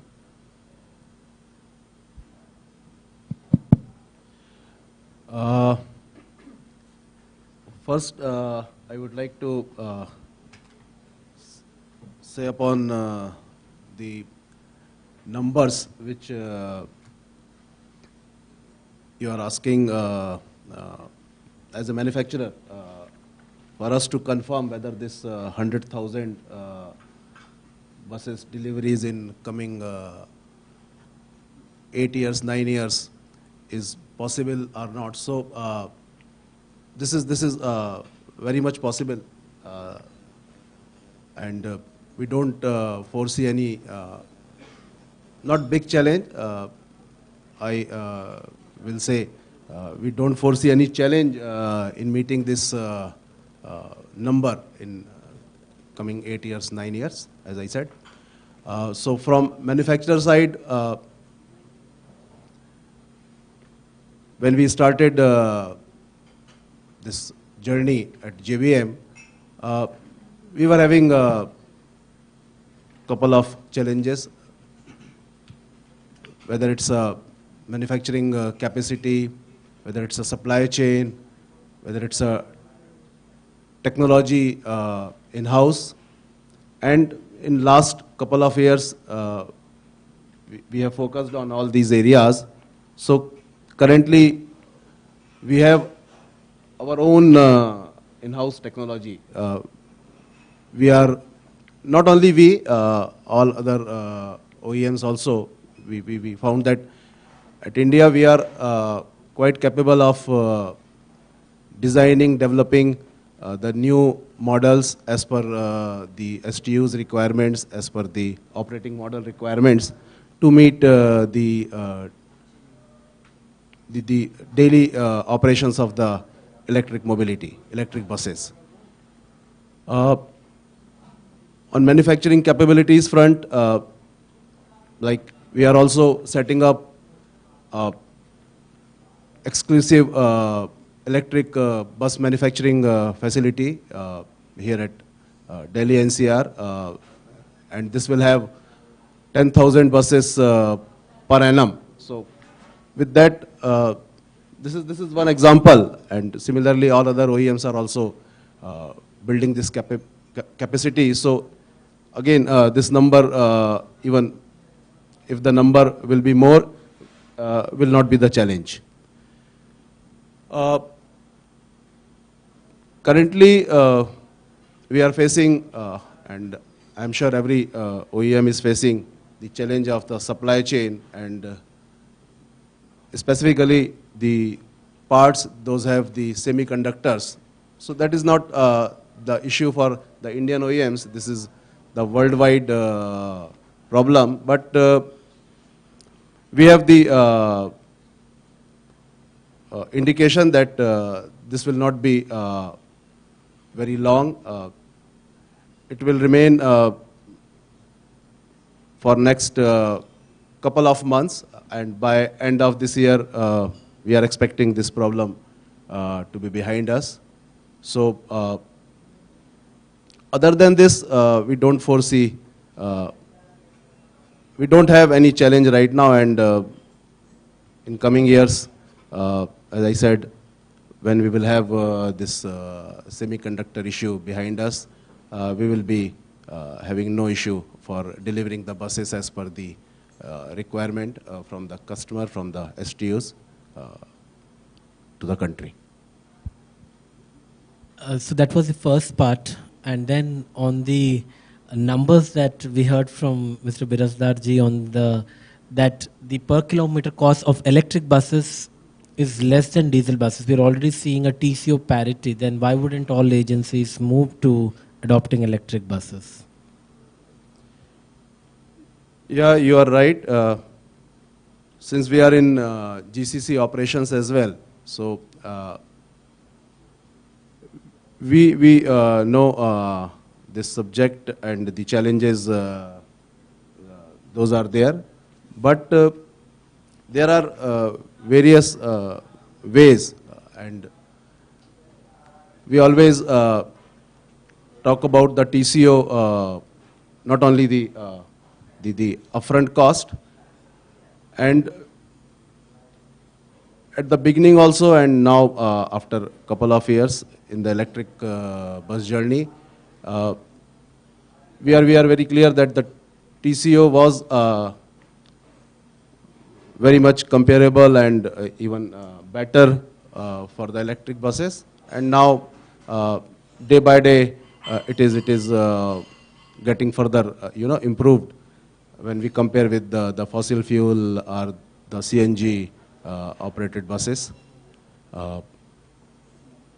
And another thing which, as a manufacturer, as a GCC operator, we request whenever we get this opportunity to discuss with the policy maker, the team who work upon the specification, that to optimize the battery size requirement on the buses by utilizing the opportunity charging, and we found that that request was accepted, and wherever we are operating the buses, we are utilizing the opportunity charging time which is available without any impact on the daily running requirement. And by that way, we could optimize the cost, upfront cost of the electric bus, and we could make the TCO further improved. Thank you. Laghu, let me bring you in back. You have heard a very rich discussion, and I just wanted you to comment on certain aspects about the financing instruments, the per kilometer cost, the supply chain. Just wanted to hear your thoughts and respond to some of the issues and some of the discussion points that have been raised here. Yeah, so supply side, I really can't comment much. I think he's the best person. On the OEM side, what they can commit. Pawan, if you look at the demand side, there are two key players. One is the direct beneficiary, which is the user of public transport or the bus transport, and the STUs. Okay, the user, he or she is standing at a bus stop. Okay, and he or she is indifferent about which bus is coming, whether electric bus is coming or the IC bus is coming. All I want my bus to come in a desirable headway, 5 minutes or 10 minutes, okay, whatever, it's a desirable limit as a user I have. I'm least concerned about the propulsion of that technology, okay. All I ask from you is a bus, okay, good bus. which I was waiting from last 10 years. Second beneficiary is, and any kind of a technology transition, the user cannot be burdened, okay? But if it is coming with the additional cost, user cannot be asked that you pay for the cost, because he or she is least bothered, he is most bothered about the accessibility, okay? And probably the air pollution take the backseat in that discussion as a user perspective. The second demand player is the STUs, and we heard, and whenever we talk with the STUs, their last figure I remember pre-pandemic, 21,000 crore rupees deficit, cumulative deficit per year. I think again, when you discuss with them only any kind of technology transition, forget about the e-mobility, if you go for digitalization, if you go for low floor buses, which disappeared from this country, okay, despite all the benefits, again, the discussion is mostly on the cost, where is the money, okay. I think the air pollution, the entire reason for electric buses takes the backstage when you think about these two major beneficiaries in the system. Now, who is the indirect beneficiary? I think when we are identifying the cost, who should pay for the system, there is a concept called principle of beneficiary should pay. Now, the first and foremost thing is who is the beneficiary of the system? One is the user. I think as a society, the entire society is getting benefited by the induction of the clean fuel. Okay. So, part or full, I don't want to get into the discussion of how much percentage, but part of the cost should be paid by the entire society. Okay. Be it in terms of cess on the vehicle, diesel vehicle or the petrol vehicle, or be it some kind of cess on the fuel, or be it kind of a cess on the accessibility being improved, okay, for the social infrastructure, for the physical infrastructure in the city. I think similar kind of concept has been tried and tested in the our country, like one fund I remember, Rajasthan Urban Transport Infrastructure Development Fund. And I'm very happy I was part of writing that fund in 2009. And this is the largest fund in India, which is annual collection is 285 to 300 crore just being used for the urban transportation. Okay. Similar kind of a concept being used in Surat, Ahmedabad, and there are 7-8 funds which are collectively working. I think all these discussion, eventually the structural financing, innovative financing will eventually come. But I think if we keep the thing simple to start with, cities need to approach tap these kind of a funding sources which are available otherwise, and need to justify this air pollution discussion to the entire society. Okay, this is not only for the user, it is for the non-users also. So that's the point I wanted to brief. Yeah. See, one point I wanted to raise was, we heard the per kilometer cost numbers already, right? So we are not saying that there is no cost parity today. So we are saying that there is already, at least from the numbers we heard now, we are saying there is 15 rupees difference. And in fact, electric bus is much more better and cheaper. If that is the case, then we don't even need this new financing instruments, looks like. I'm just saying from that perspective, do you think that e-bus deployment is the option? I mean, any of the panelists. But Laghu, can you comment quickly on that? And because we are not talking saying that, oh, it's expensive, I need air pollution funds to really subsidize this. We're not even talking there. We're saying that there's already a price discovery in the market, so why should there be a resistance to then move towards that? And I understand the legacy issues, the planning, assume that those get solved. Yeah. Then can we really say that, we are moving towards an e-bus acceleration? I would not be that optimistic, to be frank, knowing the bus transport system in this country. Our revenue recovery rate, the cost recovery rate is in the range of 40 to 50%. Okay, even if you reduce the cost of operation by 20%, 30%, that deficit will always and always remain. Okay. Even the best of the best cities in the country are facing the deficit. And of course, from the last 2-year fiasco, whatever happened, this will particularly going to accumulate in the future.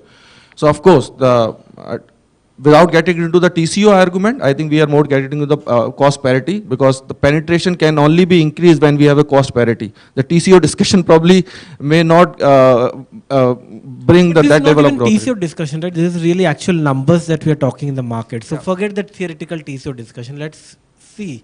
I'll also let Madhav, you heard, what would you say? Yeah, and of course, Mr. But see, there are some legacy costs, no? There is staff cost, etc. Mr. Neeraj also was speaking about it.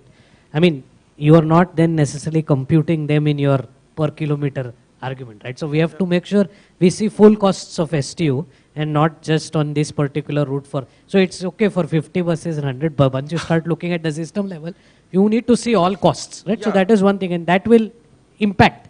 You will not see the rosy picture directly. We are talking about, Madhav, the initial transition for the gross cost model. When we are think about the large level transaction of 100,000 buses, we can, like our representative from DTC, he talks about, and this is the problem which we have. We are doing this training program, upschool training program with the STUs, and yesterday only, the 3 questions we got, that what will happen with our manpower. And 3 STU asked the same question, and this is the common concern with all the STUs, that what will happen with our manpower, what should we do with our manpower. And I think somewhere we are unable to carry forward that message. Okay, 5,000, 6,000 buses are fine, but we are talking about the 100,000 buses. I think that kind of a transition, we have to have the mix of gross cost contract and outright purchase. We just cannot have a 100,000 buses just on a gross cost contract. I think this is a very, very high level of ambition. If we know the bus transport system, how it works in the country. Just the other point I wanted to make, and was around price discovery. Price discovery for Best. Best is one of the best running STUs in the country. I mean, whether this price discovery will be there, for Jabalpur, where there is no capacity, or, that's also the other issue, right? So again, then the whole issue of creating that capacity, and, Mr. Birazdar said he's negotiating from 98. He has experience to negotiate with an operator, but where is that capacity? So 100,000 buses will also mean going to these places, building that capacity. So there, cost might not be 40 rupees, it will be 70 rupees.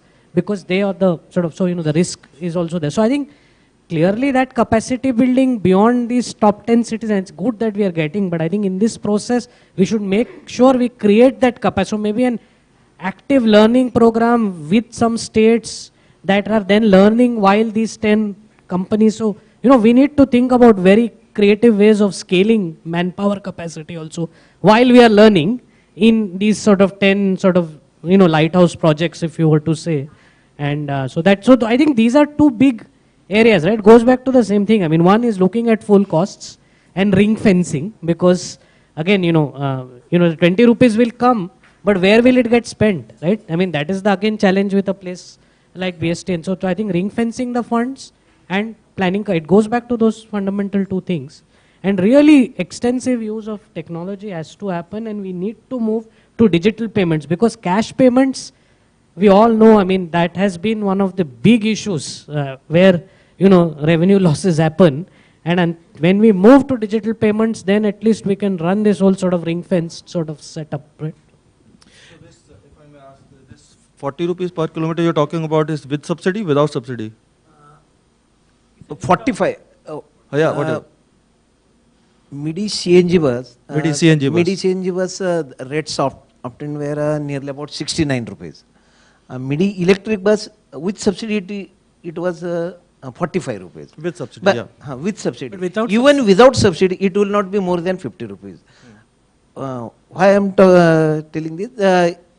We have floated tender for double-decker buses with and without subsidy. There was only difference of 5 rupees. Fine. The capital, if you amortize the capital cost over a period of 10 years, it hardly has any contribution. Yes. The OPEX is maximum make the difference. The CAPEX hardly make the difference in the cost of the bus. Yes. In the operational cost of the bus. In the GCC model, the rate per kilometer cost, what matters most is the operating cost.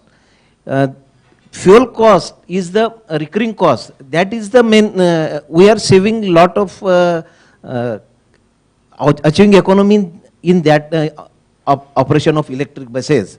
What we observed, the cost of CNG, fuel cost of CNG per kilometer is nearly about 40% lesser as compared to the diesel buses. We were operating nearly about 3,000 CNG buses for 10-15 years. Now we are 400 electric buses. What we observed that electric bus operation cost, fuel cost, I am talking about fuel cost, all other costs will remain same, almost remain same. In fuel cost, in electric buses, it is 50% of the CNG buses. That will be the main advantages for. That's why I am talking with subsidy, even without subsidy also, these electric buses will be, operation of electric buses will be cheaper. And I think the assumption here is that because it's a GCC model, and I think, even without GCC model, if we procure the electric buses, if we assign its capital costs over the its entire operational period, then it will be cheaper, because its operating cost, main what constitute maximum operating cost will be the fuel and staff cost. For electrical or diesel buses, staff cost will be remain there. Only difference it is in the fuel cost. We will achieve saving in that cost. If I may ask the question, so are you contemplating to migrate and all that 100% transition or 50% transition only on GCC? Not GCC, 100% GCC. We have to find out the right percentage of GCC and these owned buses, STU owned buses. Because the staff has to be retained. Staff, yes, the staff recruited, we have to utilize that existing staff. So I think this is the biggest message. The deficit, if you have a deficit, you can always bridge through gross cost contract, okay. But the existing transition will take time, okay. This will take time, 8 to 10 years, okay. By the time how your staff is going to retire, what kind of transition is required, then you bridge that gap through the gross cost contract. I think and that's what I was talking about. None of the city I have seen having a transition plan ready for next 10 years.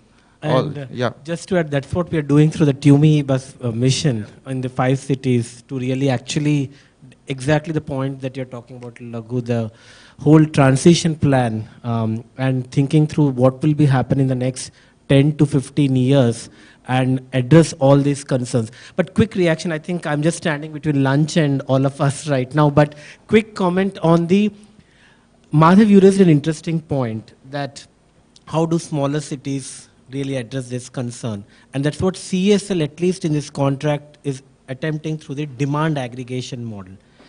So quick 1-minute response from each of the panelists. Is demand aggregation model one of the ways to really address for smaller cities?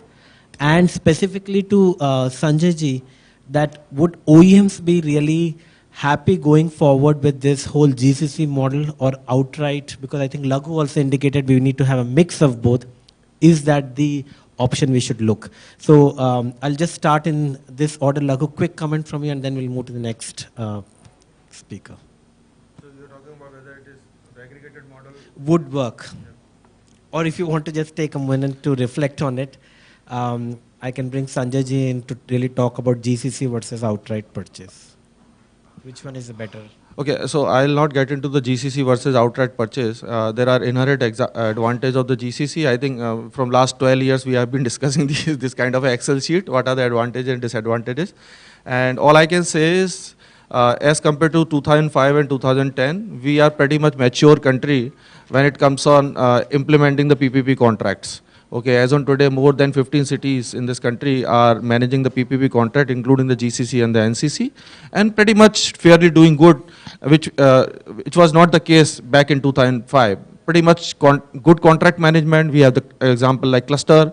In Delhi, we have example like Surat, 3 variant of GCC, 3 variant of GCC in Ahmedabad, Nagpur, Surat, Bhubaneswar, one of the different example of the PPP structuring on GCC. So we pretty much mature. I think even the smaller city good parties are doing this.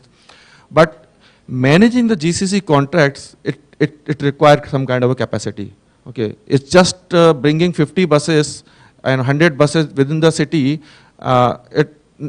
It requires from day one commitment. It requires a manpower for monitoring. It requires a manpower for even accounting and all those kind of a thing. And you need money to pay after 10 days. So I think that discussion is already being happened. Now coming back to your question about this aggregate, I personally believe all new ideas should be welcome. Okay, we should try all new ideas. If it works, then we will learn. If it doesn't work, even after that we will learn. So I think it's a good proposition. Once it is being done at a national level, probably state will learn, and state can do the consolidation at a state level. And such kind of a aggregated model can be used for procurement at a state level also, or probably at a regional level. It's a good initiative, I must say. Thank you, Laghu. Here I want to just share some experience. In case of electric buses, GCC model will be I think, in my opinion, it is more suitable because the life of the batteries are not yet understood, or it is not yet established. If we purchase outright, purchase the vehicle, the cost of that battery will be, we are not knowing the cost. It will be even transfer of technology, maintaining the electric buses. It will be difficult for the STOs. That's why it will be better for GCC model, and that too with the OEMs in that this GCC. For at least for the next 10 years, it will be better to procure electric buses under GCC model. If the technologies are established and this maintenance and everything is technology is transferred to STU, then only procurement and outright purchase it should be think over. Thank you. Sanjay ji?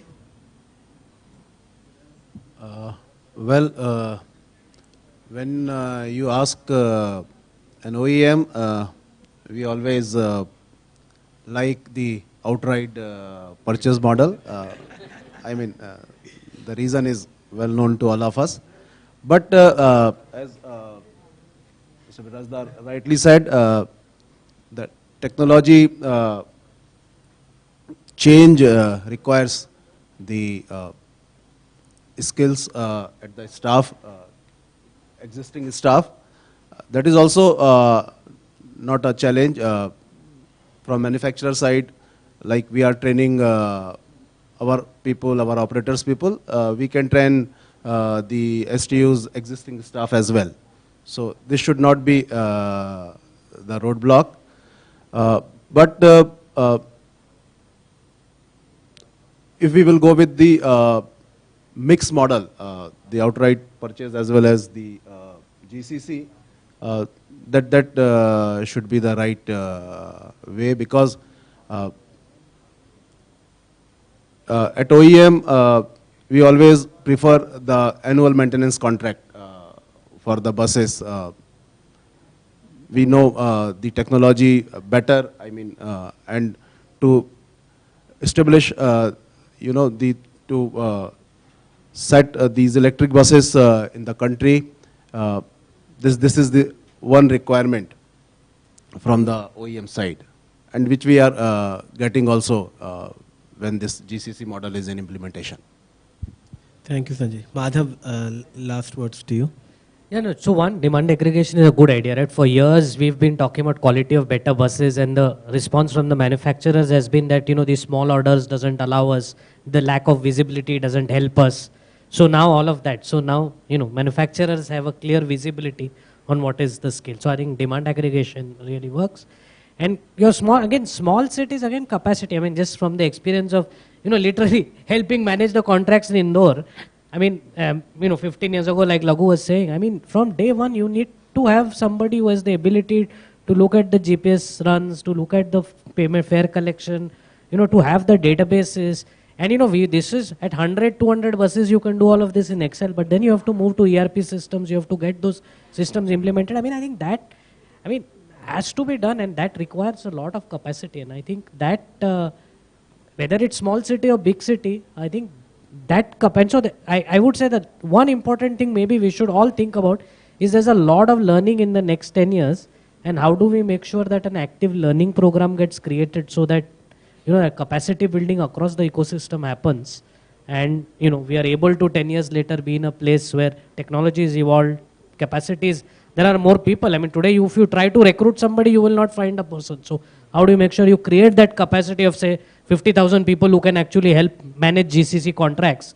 That is so I think that learning program also will become very important to create as we in the next 10 years to see, and whether it's in partnership with the OEMs, with some institutes, etc. I think that will be useful. Thank you, Madhav. On that note, let me thank all the panelists, Mahua from CESL, Mr. Birazdar from BST, Madhav, Sanjay ji from JBM and Laghu from GIZ India. Thank you everyone, thank you audience for listening through this very rich and interesting discussion.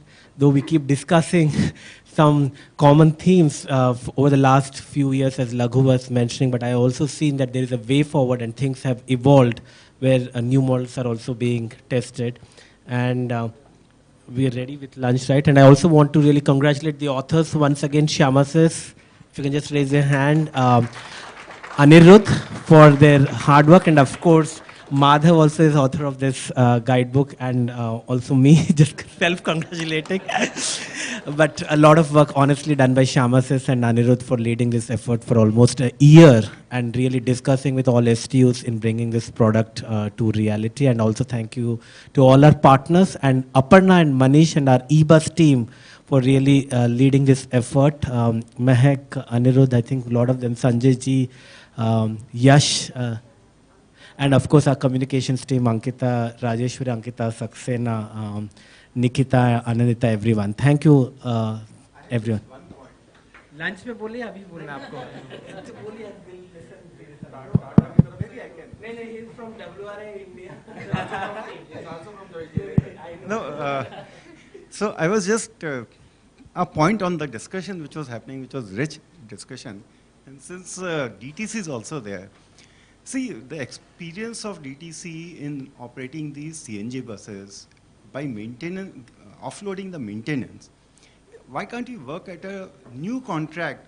It could be similar to GCC, wherein the OEMs actually, or maybe a financing agencies finance the buses, they operate the buses, the STUs operate the buses, and maintenance is run by the OEMs. Why can't this structure be worked out? I mean, same OEM, yeah, of course. It has to be same OEM. No, it's a dry lease. Dry lease. So why can't that structure be worked out? Why we can't approach the ministry and slightly modify? Yeah, because it works for them, it gives them a solution.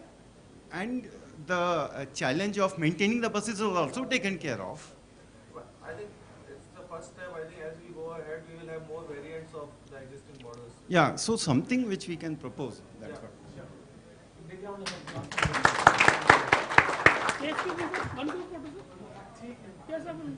I'll request the EValuator team to join. Yes, sir. But let's take a photo. Come from everyone.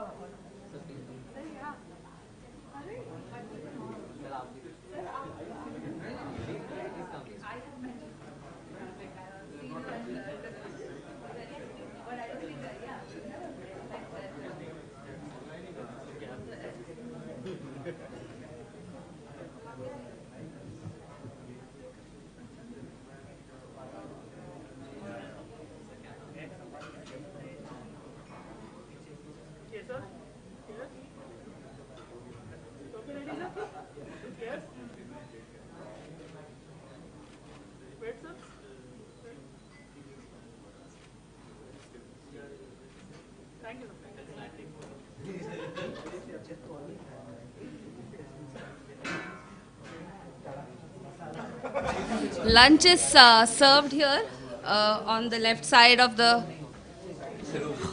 hall. Yeah. So right after lunch, we'll have a very short capacity building session. We just have a video to show of the demonstration. Or else we can do it over lunch also. Like Anirudh can show it as well. Yeah, that's right.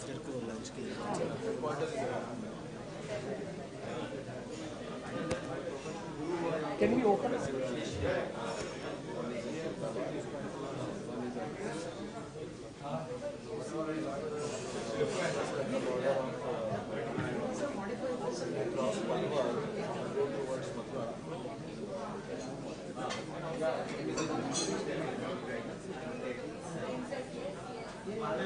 जी करता क्या अरे यार मैं दीदी को बोला माधव वाला